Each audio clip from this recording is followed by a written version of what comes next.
Nós mandamos uma carta na uma nossa presidente que nós não estamos de acordo com a maneira como essa aqui está país sowieso. Nós agora invitamos junto com Atia Hata com CUA, do Ministro de Energia, Glamour Cruz, apresenta a utilities web com Elmar. Nós temos uma apresentação de cifras e uma explicação, então nós sabemos que a maneira que você apresentar cambia de dia para outro dia. Essa é uma maneira de proceder, até se você vai corte sempre, esta vez você tem que dar qualquer outro renda, término para por antecipar ou preparar, nós não podemos preço de dia para outro dia. Dus nós sabemos a maneira é nota profissional, mas nós sabemos, pero lo que a presidente e ministro explica-nos no momento é que o preço em crise que tem agora para período de 6 lunas, e den 6 lunas, dus por mim que fim de ano na lucinta back, nós no mesmo momento aponta acaba se somewhere de luna de novembro, nós por cento acaba com o ministro, para nós vai over de cifra para nós por aqui com a situação tá, e também se tem outra maneira que por barra preço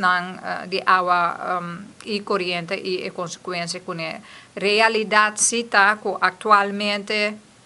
mas nós tem diferente escala de preço de água e de corrente, e em realidade é um cota mais sobre cliente não que tem naturalmente é casa nos rende não mês,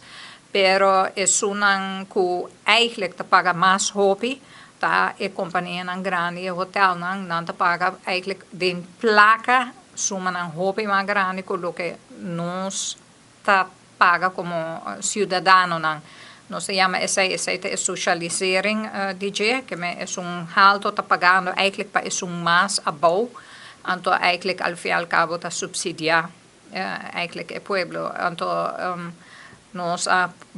vice-ministro começa a ter conta com a situação sim, que naturalmente se o preço sube, preço de mercancia de tu custa vai subir, se o corrente fim de luna está sale mais caro, e você negócio, e você arco acendi, supermercado, você turbo aparato não acendi, lógico, você tem que receber o preço para porque dá para pagar naturalmente tu retrado que você também, não? Então,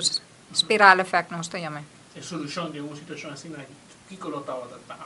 normalmente, ora você tem uma situação assim, o que nós chamamos de economia, está tique preta, ainda não está preta em placa, koopkracht também a menos, que já é sem florim, compra mesmo coisas, né? Onde a maneira para ajudar essa que está juist baixa belasting. So, ora você baixa belasting, no momento o cidadão não está gasta mais, mas nada bisa, não tem mais placa para spend, para comprar mercancia, para comprar levensmiddelen, para pagar de parte aí, e naturalmente aí não tem a BBO, que mesmo entrada também back na outra maneira. Pero lo que nós chamamos é florinta que da lora. Então, essa é a parte mais importante de sistema de economia que você vai dizer de macro maneira que tem. Então, essa é onde o sistema se você vê o país tão grande, essa é nada, se tax breaks não está bem, que não está, mensagem só nós está de Holanda, tá, essa belasting, pero essa não necessariamente também é a solução para Aruba.